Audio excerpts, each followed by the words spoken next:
is doing the food program, and her husband Tom's helping. And we brought Ari into the conversation, honoring him and asking his support from the other side as we move forward with this is probably just the I'm not sure, I'm thinking the third intensive we've done since Ari passed. So sending blessings to Ari.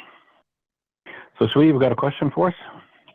So this is actually a gentleman who is helping do some of the conversions of the older radio shows, the archives, so that we can get them on YouTube and preserve them.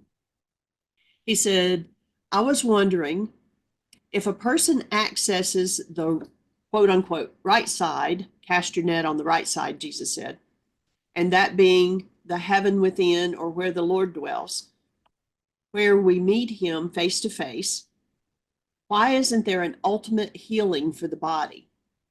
I suppose Course in Miracles answers that. We don't know when miracles hit, as they come from timelessness. I wish you a swift healing. And so I responded to him, and then I'll let Michael add to it. I told him I was 13 days post-surgery and how I was doing, which I'm doing very well.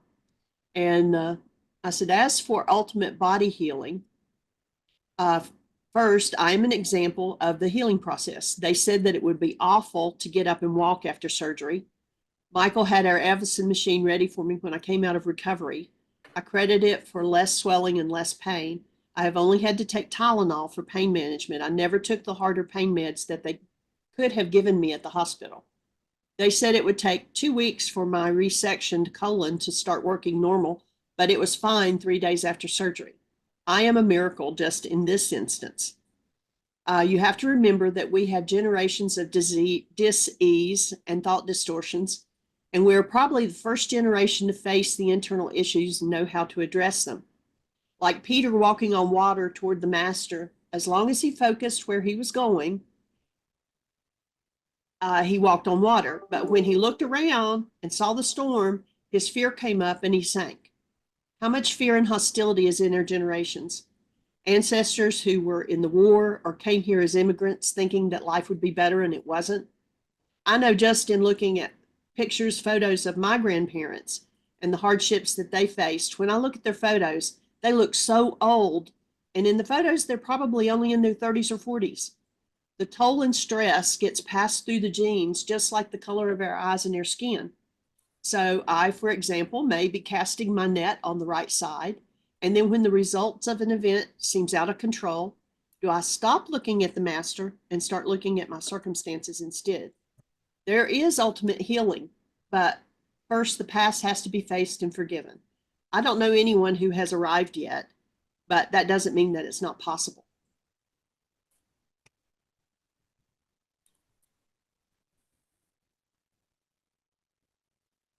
And Michael, if you're talking, I can't hear you. Okay. We have a double mute system now. In any event, great answer. And another piece that we could put in there, and it actually hadn't occurred to me the first time we talked about this, but in listening to you read, I suspect that casting your net on the right side perhaps also has to do with physiology and literally having the right brain active. And the left brain tends to be left literal, ABC 1, 2, 3, and intellectual right brain is the vehicle, we would say, of the soul or being that is the entryway for the 5 smooth stones. And so he may well have had that awareness. There are so many things from the Aramaic. One, that we've discovered, and two, we don't know what we don't know yet from what he had to say. We have spent years, decades decoding it. What you're hearing from this work is, the translations from the Aramaic started out with 25 of the top Aramicists in the world translating back in the 70s. Dan McDougald, who was Well, in the U.S. Navy in World War II, they did intelligence tests, IQs, and he was number 3 in the Navy.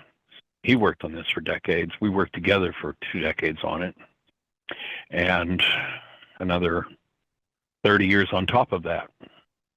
So we've discovered many things, but who knows what is yet to be discovered.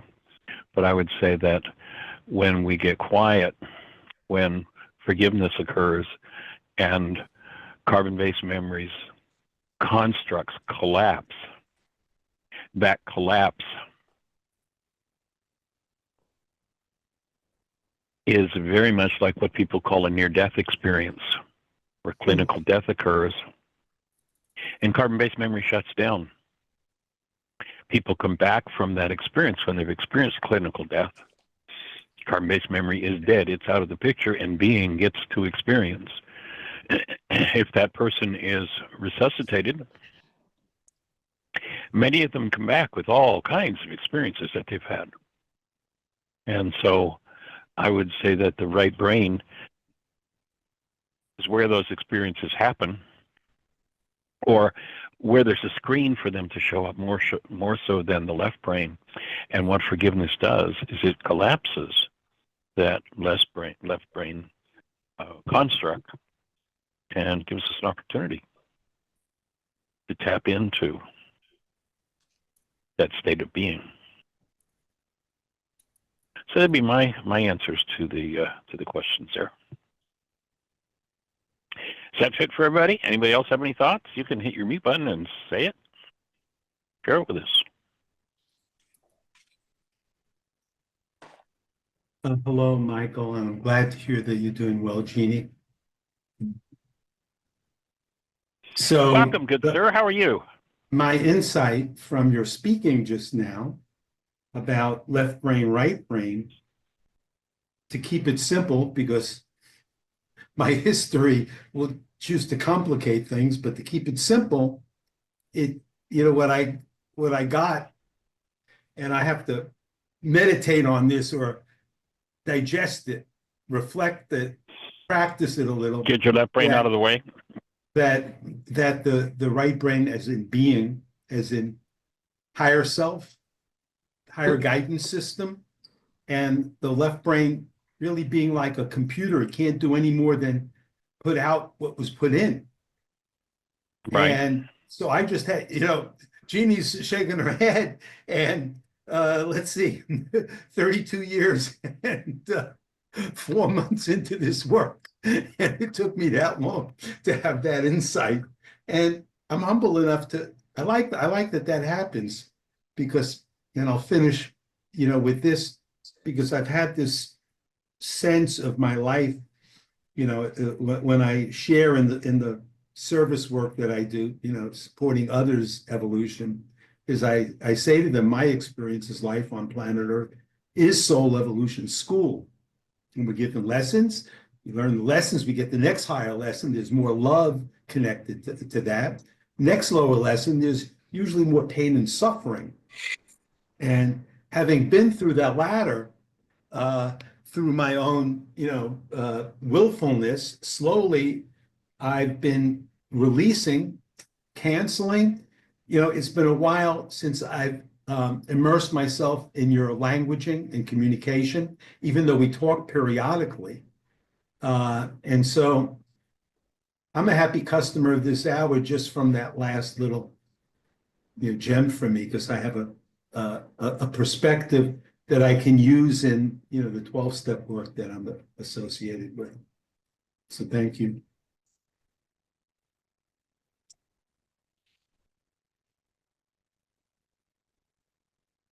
Michael, you're muted again.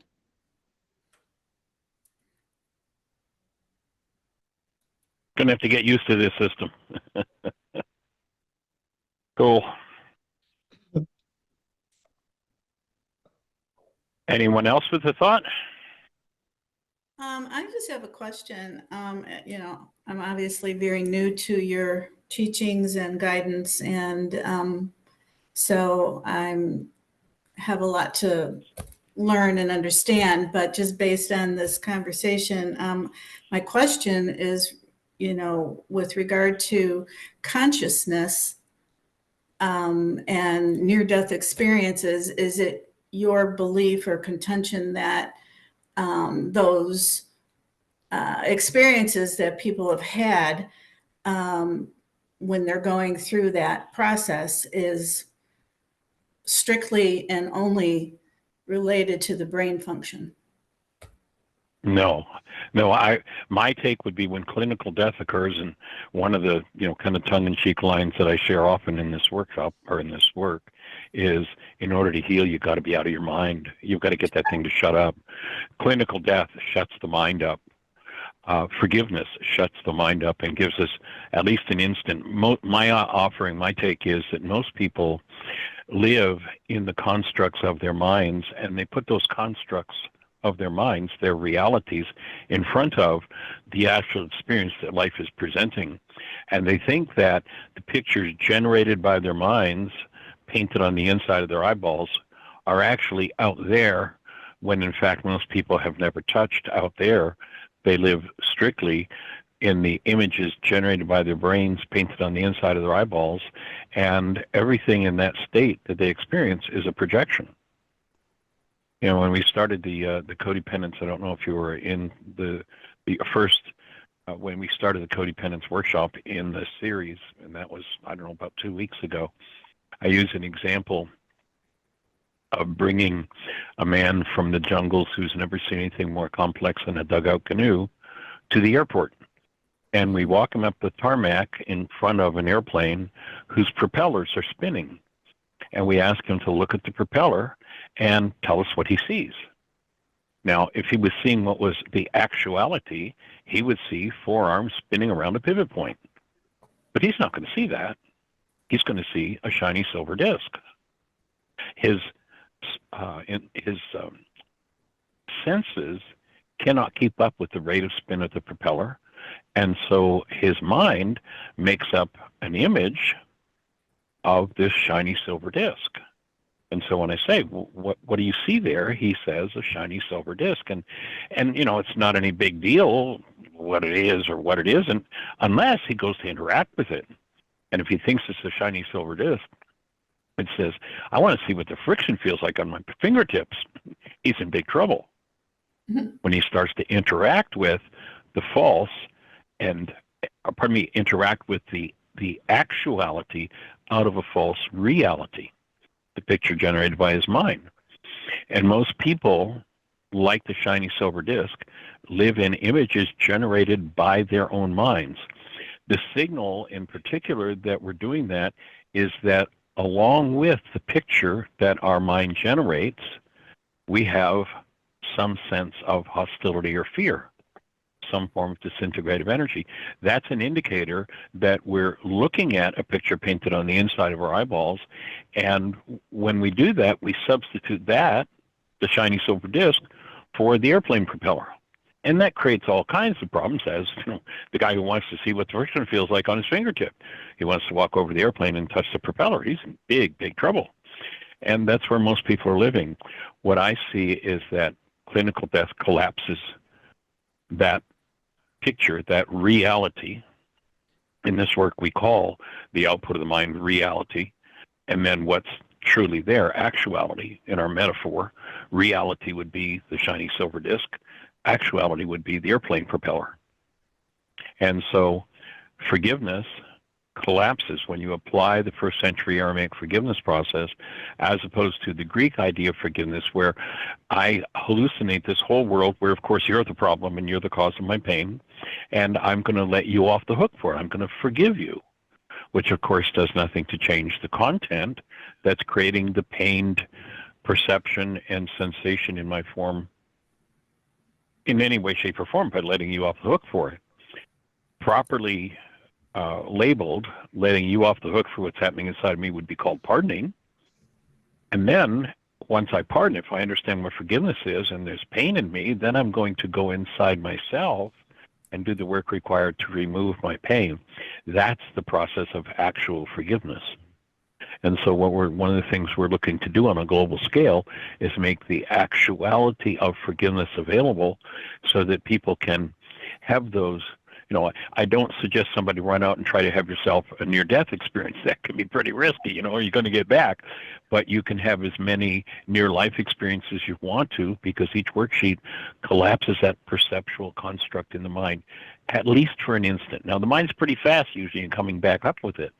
But over time, as one applies these tools, the energy fields that create this whole world of perception become weaker and weaker and weaker and weaker until, at first you start, and maybe it's only a fraction of a second that you get that, and if you're really paying attention, you get that taste of being and free from what carbon-based memory is doing. And then over time, you get to the point where you can look at it and laugh when stuff that yesterday one would have,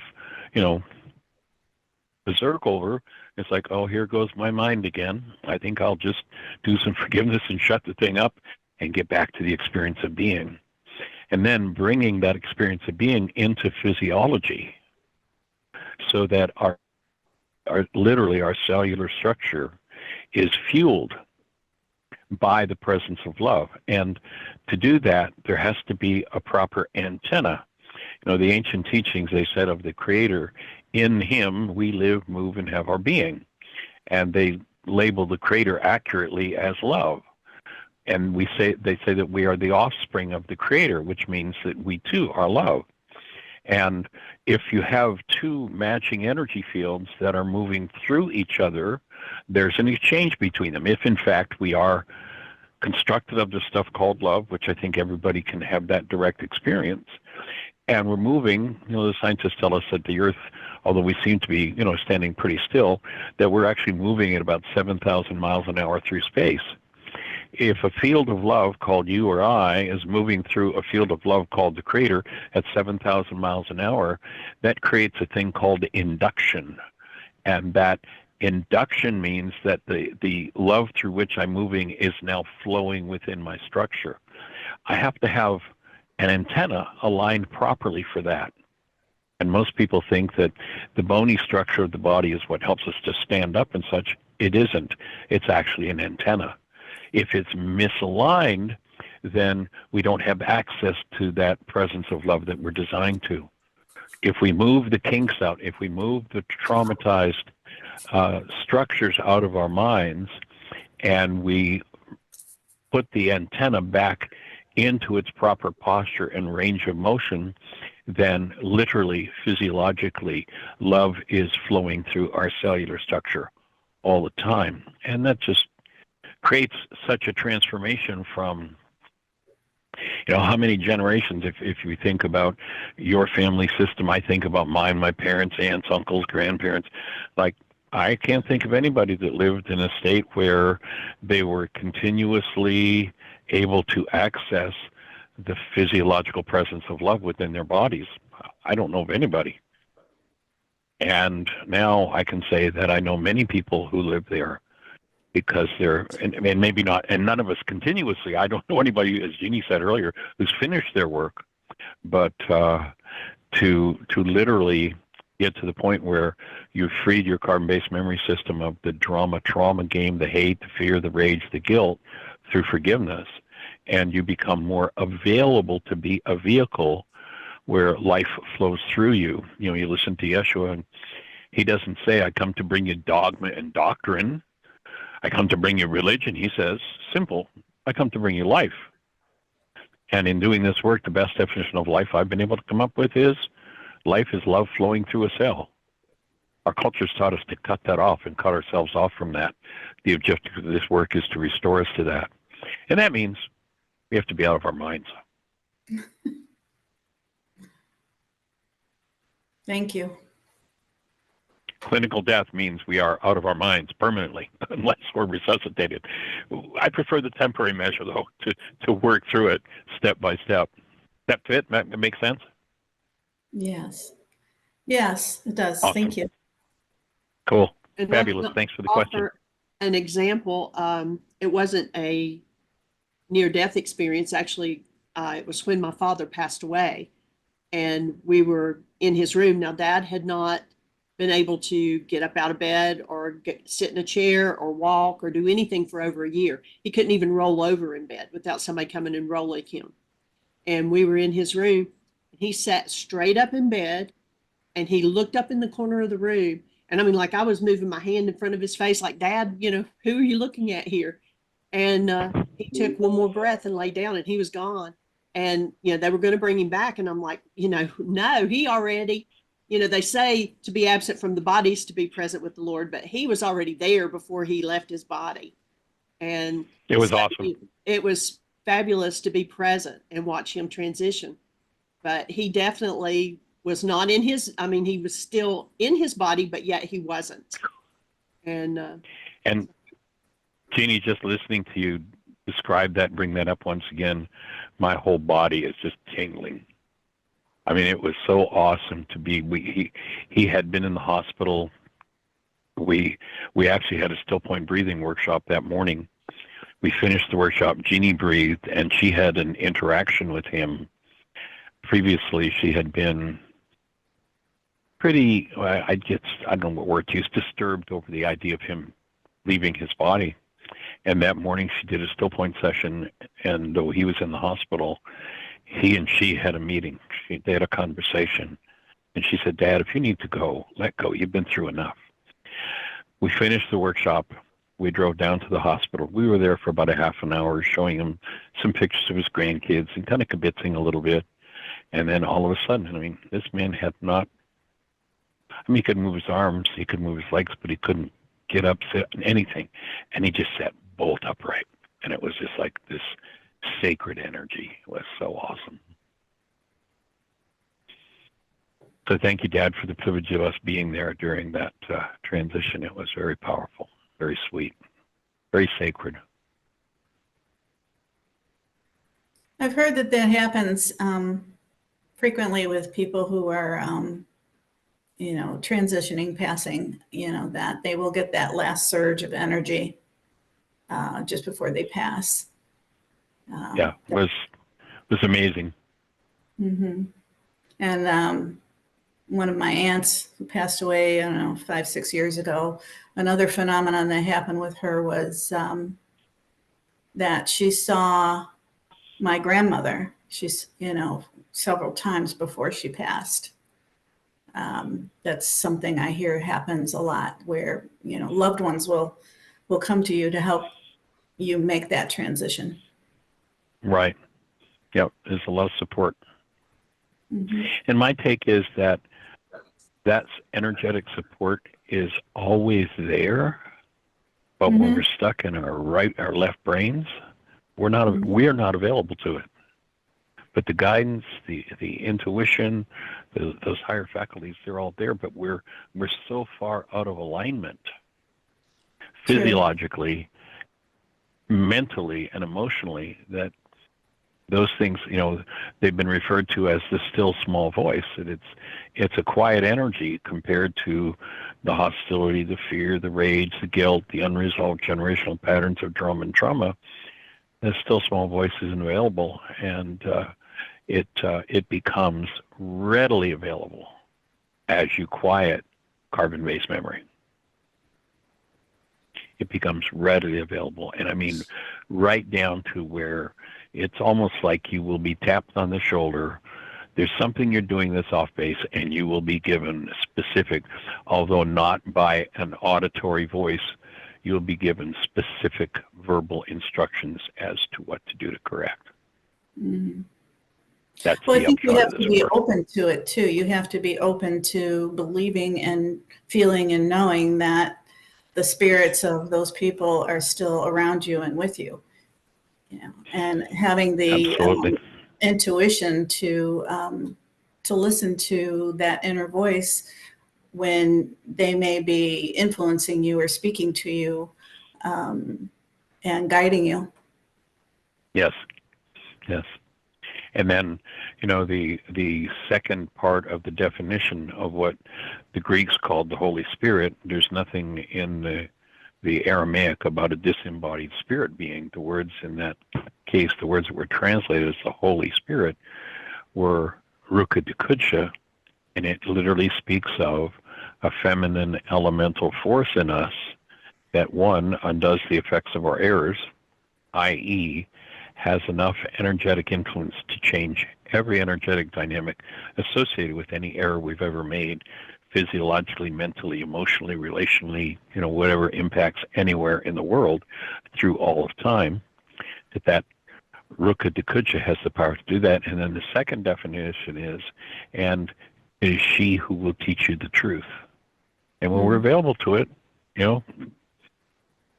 we're given specific instructions. One of the most dramatic for me, if you go back to the early days, or if you're one of the people that was involved in the early days of this work, you'll remember that whenever I did the Why Is This Happening to Me Again workshop, there were always 3 words at the top of the board, and it was always deny, suppress, and project. And then along about, I'm not even sure now, 15 or so years ago, I got the message I'm sharing, I got this almost like a tap on the shoulder saying, Michael, it's not suppress, it's dissociate.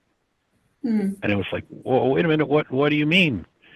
And then I was told. And so if you look from that time forward, the 3 words on the top of the board are deny, dissociate, because suppress, and I taught it that way for over 20 years. And I was teaching it one day, and it was like, it's not suppress, Michael, it's dissociate. There's a whole other level. When you suppress something, well, you kind of suppress it, but, it's there. But when you dissociate from it, it's gone. It's not yours to change anymore until you open it up. And that really is, whenever we are in denial, whenever we think or speak as though something outside of me is the cause of what's moving inside of me, then in order to believe that, in order to produce a construct that shows me that that person out there is the reason why I'm in upset, I literally have to dissociate. I have to hide from myself the part of my mind and the reason why I am really upset, which means I just created a whole unnatural condition called an unconscious mind. My take is that it is not natural for us to have an unconscious. But, if you listen to the psychologists, they'll tell us 90, 95, 98, as much as maybe 98% of our so-called thinking is unconscious. That tells us how far away we are from the norm. And I don't believe we're, and the ancient teachings, they spoke of this principle. They said the veil of the temple must be rent in twain. Somebody told us it was about a purple curtain in the church, but it wasn't. The temple is this body-mind unit, and the veil is the barrier between the subconscious and the unconscious. And that veil is built by holding the breath. It's opened by breathing, still point breathing, getting to that place where there's a deep enough supply of breath that the structure is able to spontaneously stop breathing, and that veil is open, and that point one goes into, and this is why it's called still point, goes into super high-speed process where literally you can work through years of emotionally traumatic experiences in a matter of a minute or less. Wow. So that's the objective of the still point breathing process. And then we have a personal intensive that you call quantum still point, which takes that whole thing to another level where it physiologically realigns the antenna and teaches how to soften and let go of the resistance in tissue that keeps the healing process from happening. In Aramaic, if you go to the definition of Satan, it's not some dude with the red suit, a tail, and a pitchfork, as the Greeks would tell us. It speaks of an internal resistance. So the resistor, and then being misled by the content of your own carbon-based memory. That's the definition of Satan. The resistor, one who misleads. And if you talk to, just notice if you go to offer a piece of information about someone being in blockage of truth, and you offer them the truth, what most people do is hold their breath. No, that's not it. Let me tell you what they did, and now they give their whole story. One who misleads, the whole mislead is there. And letting go of, most people in our culture live in Satan, in the Aramaic sense of the word, their whole lives. So our culture teaches. Deny, become a member of the one world universal religion of blame and know that it's everybody else's fault that you're in pain. Never even suspect that it could possibly be something inside of you.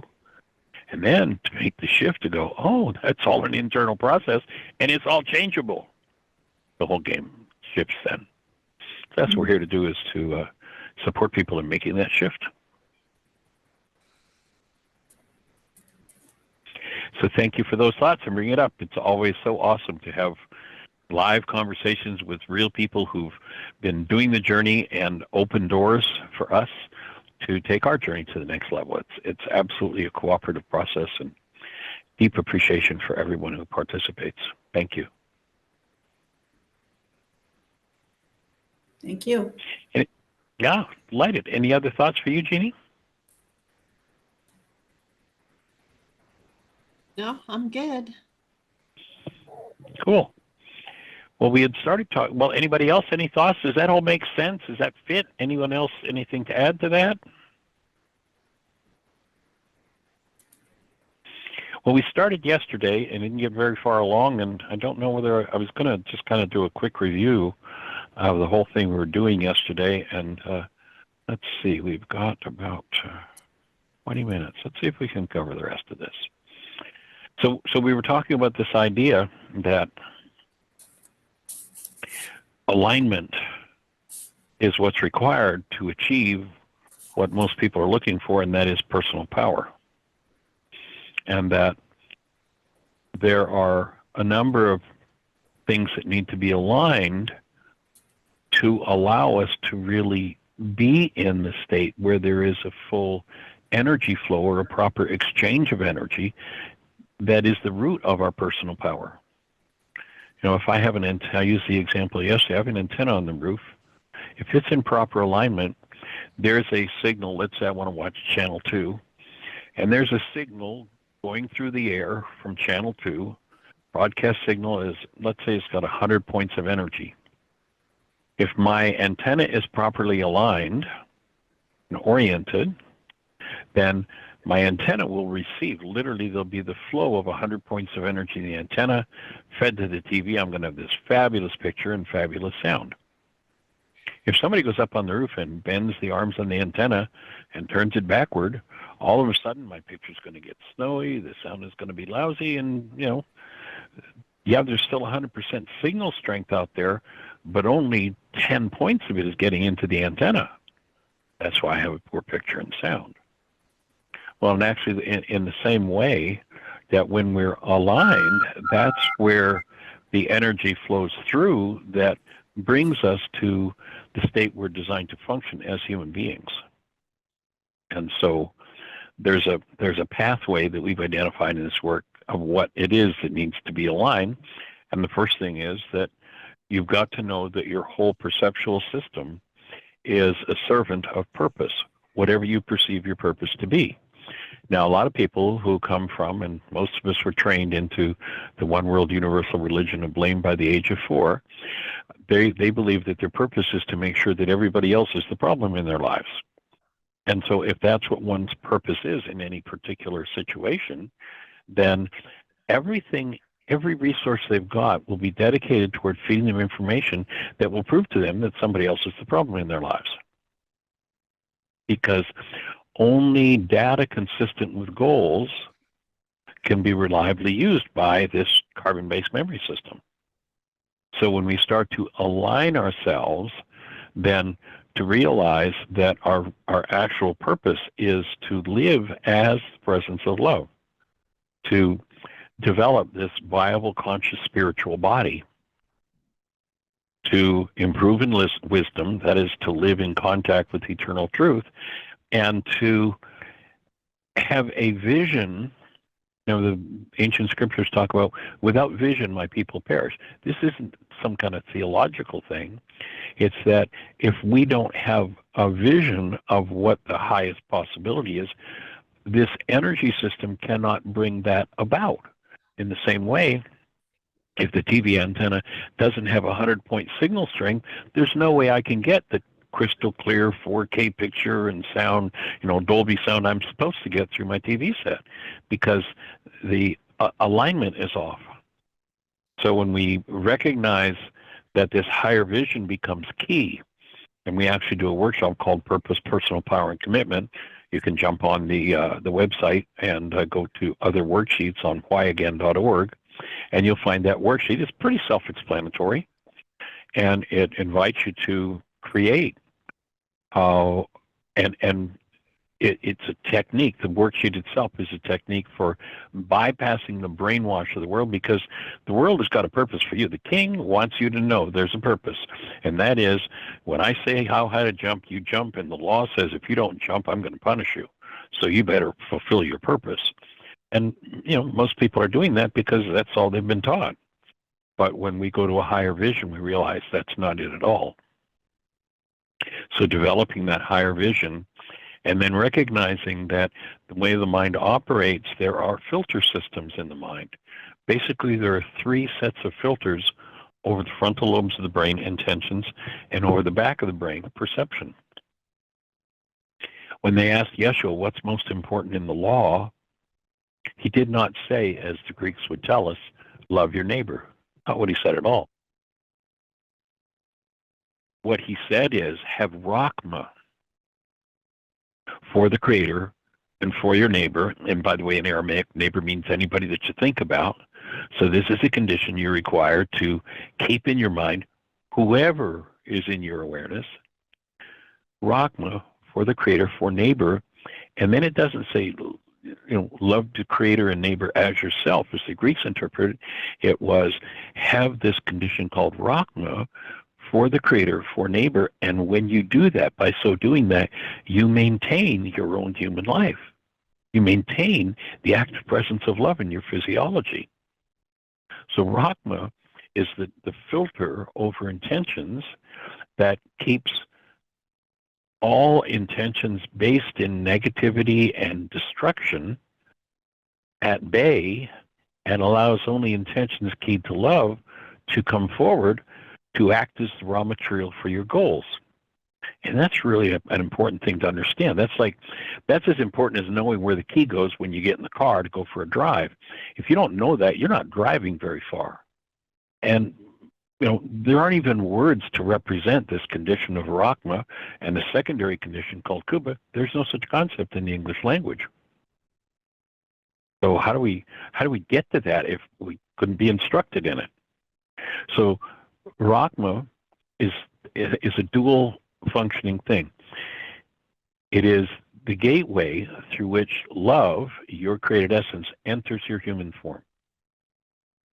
Only one of the 3 filters can be active at a time. There's Rachma, Rachma, hostility, and fear. The gateway for love to enter your form, or the energy of hostility running your life, or the energy of fear running your life. He said the first law was to keep that gateway open. The secondary function of Rachma is that it filters out hostility and fear, so that any kinds of awareness of thoughts you come in contact with, those thoughts are going to be keyed to love. And that's important because that becomes the raw material of your goals. And goals are what drive the perceptual mind. So the next step is your goals are now aligned with love. And there's a second filter in Aramaic, again, no word for this in English, called Kuba. Kuba is a corresponding filter over the back of the brain over perception. Now, only units of perceptual memory keyed to love can be used to form your perceptual constructs. So now your mind's on track with love. Got nothing to do with your neighbor. It's an internal process. And then you want to have proper targets. You remember they speak about the Creator. Another name for the Creator is truth. That the necessity of the willingness to honor truth becomes key, becomes part of the alignment. If we're not willing, if that isn't a prime directive in our minds, then, any old thing that attracts us in the moment will suffice. And then also, proper target for this active presence of love is this feminine elemental force we spoke of, Rukadikucha, that undoes the effects of your errors and teaches you the truth.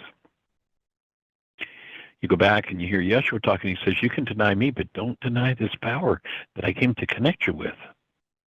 Because that is the power that will bring you into alignment with your created essence of love, which is the same created essence as the Creator.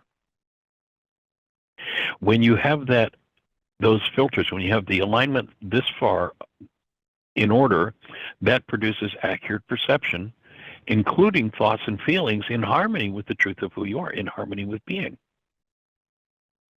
Now, you've got that as your primary purpose. Then secondary purpose is, what is your unique way as a human presence of love of expressing in the world? You have skills and abilities that are different than mine. And, you do things, and the things you love to do are different than things. I might look at what turns your whole life on, and I go, are you crazy? What a waste of time. And you might look at what I'm doing and go, man, you got to be a moron to be doing that. No, you have your purpose, I have mine. Our primary purpose is the same. All of us is the same. This is from the Purpose, Personal Power, and Commitment workshop. Secondary purpose is unique, each one of us. What are your skills and ability? What do you enjoy doing? What's your vision of how the world could be, rather than living with the whim of the moment and acquiring stuff? What could be? And when you bring those things into alignment, then you energetically are solidifying a higher energy than what comes from carbon-based memory. And that leads into what I like to call the creation megaphone. Probably the greatest atrocity done to us as human beings down through the ages, and that we've bought into, is that we've had hidden from us the fact that we are by nature creators. Now, everybody loves that idea when the creation's going well, and everybody knows whose fault it is when the creation isn't going so well. There's me and there's them. And if it's not going so well, isn't the name of the person that's a problem for most people always them? Recognizing that you, through your alignment of energy, bring certain energies into the world, and that is your creative megaphone. That is what you bring about. That is what you draw things to you with. If it's not based in love, then you're going to have a whole procession of people that show up and know exactly how to do it to you again and again and again. And it's time to heal the unconscious content, carbon-based memory aspect of this creation megaphone, the generational patterns, what in the ancient teachings were called the sins of the fathers. Remembering that the word sin has nothing to do with the Greek mess called sin. It's simply an archery term that when you fired at the target and you missed the bullseye, the scorekeeper yelled sin. You're off the mark. So you want to bring things back into alignment in carbon-based memory, so that carbon-based memory, your body-mind unit, your instrument of expression, becomes a vehicle for your choices that are made from being, and that come from the use of reason, which is a spiritual faculty, not a mental faculty.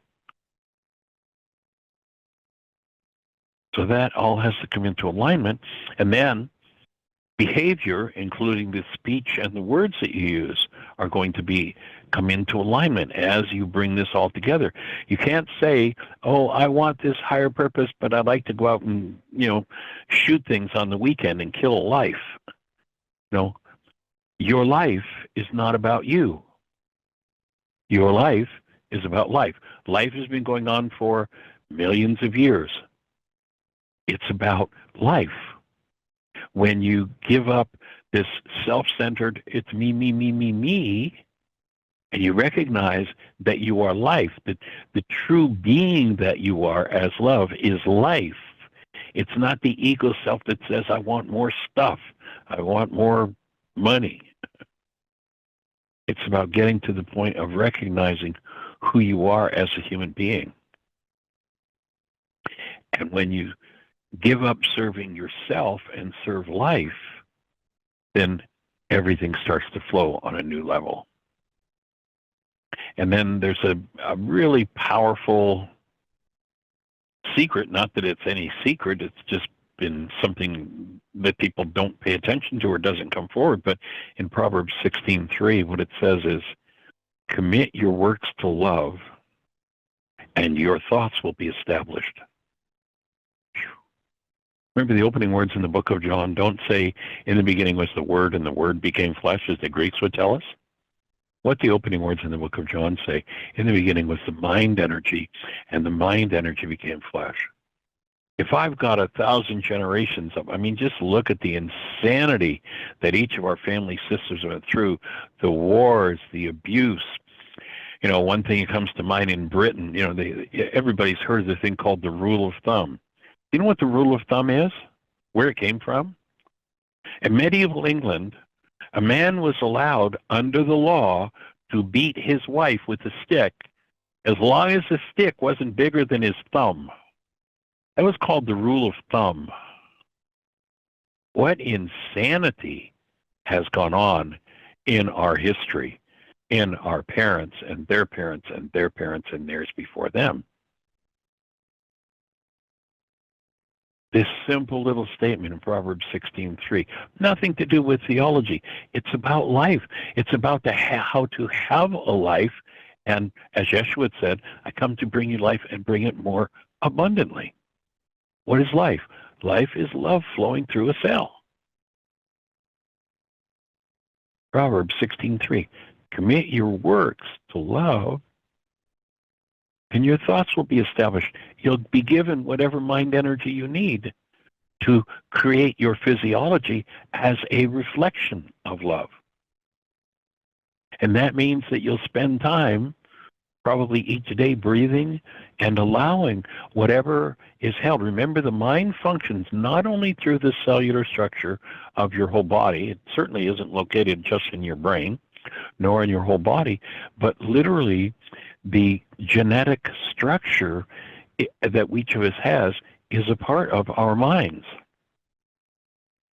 And if our genetic structure is filled with generations and generations and generations of hostility and fear, then our thoughts are established by those generational structure. The structures that, until we come in direct contact with them and choose to forgive them, will tend to run our lives.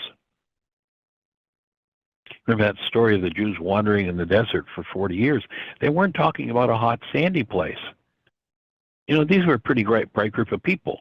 That desert was about 35 square miles. You think they didn't know how to follow the sun when it came up from the east to the west and get out of the desert?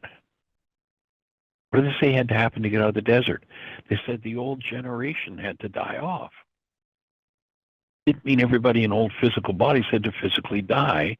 The root of the word generation is genari. It means cause. All of the causes held in your mind, the generations of unresolved rage and pain and war and trauma and the rule of thumb had to be forgiven, had to be addressed and removed.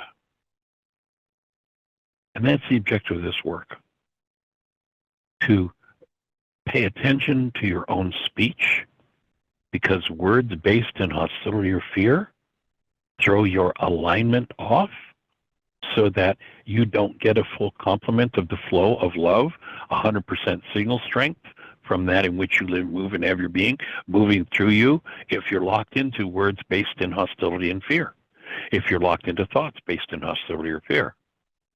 This one little secret, this, you know, just, what is it, 3, 7, 10, 11 words. Commit your works to love, and your thoughts will be established. You'll be given the source. Again, the opening words in John do not say in the beginning was the Word, and the Word became flesh. It says in the beginning was the mind energy, and the mind energy became your physiology.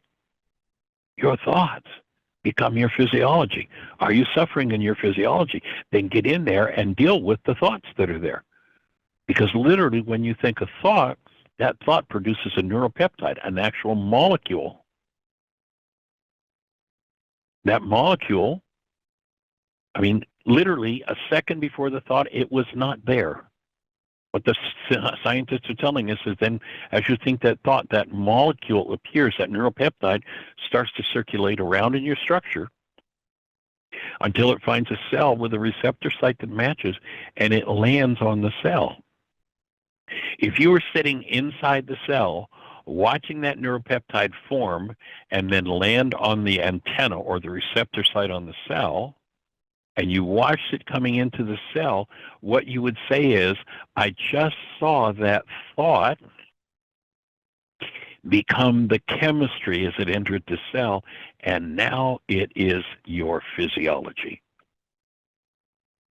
Is there a dis-ease chemical in your structure that you're not willing to embrace and develop the skill and the ability to decode what the thought is behind it and forgive it, remove it from your structure? If there is one, then that disease is going to remain in your physiology. If you're willing, there is no disease that can remain in physiology that you are willing, and of course it takes developing the skill of literally being able to reach in the cell, having the willingness to listen to the subtleness of the energy that's there, allowing it to serve its experience. You know, it always amazes me when I watch people, and, you know, I've been developed the first reality management worksheet that I worked on in the Why Is This Happening to Me Again workshop, probably now, I'm not even sure, 44, 5, 46 years ago. And I've walked hundreds of people through those worksheets. And at the instant where people cancel the goal and they're focused, they're listening to their own minds, it always amazes me what the decoder shows them. You see, the purpose of life, if you hold an energy that is destroying you, is to, and you live in denial of that, you've dissociated from that, that means you can't decode it. The purpose of life, if you hold an energy in you that you are not willing to, or not capable, or not able to decode, the purpose of life is to send you somebody with the decoder. It's not going to be fun when they show up, especially if you're still living in denial and blaming them for what you're feeling, for what's going on in your physiology. When we stand willing, and again, over the years, it's just always been mind-boggling for me when people touch into something and they're able to go back, and rather than just being a scramble and unconsciousness and fear and terror and pain and vengeance, to actually breathe and go, oh, I just remembered what happened. I've had people who've gone back literally to memories when they were in the womb of something that happened and their awareness of it. If they go back to birth, people go back to 2, 3, 4 years of age and the energies they engaged in, and develop the willingness and the skill and the ability to become so aligned on every level, that whole pathway that we just offered, to become so aligned that they were able to access, and they spent time in the practice of the tools, allowing themselves to access those energetic patterns and apply forgiveness to them. Literally the willingness to be out of their minds, that is, out of carbon-based memory, and replace that which was called the mind of man with, and this is nothing to do with religion, to replace that with the mind of Christ. And that's the energy that we're here to support happening. So we appreciate you joining us, and we hope that you're ready to have the best year yet of your eternal life. By the way, you know, we'll be on the show until Thursday, and then Jeanie, and I meant to get that list. We'll do that tomorrow. Jeannie's got a really great lineup while we're doing the 9-day intensive. She's got us, we're going to be on Podbeam. We're trying to see if we can arrange to do it here on the app, but we're not sure we're going to do that. But we will be. She has got a lineup that will complement everything we've been doing this last several weeks with the Power Person worksheet and the Codependence worksheet. So we'll talk more about that tomorrow. In the meantime, please have the best year yet of your eternal life. It's an awesome gift to give the world.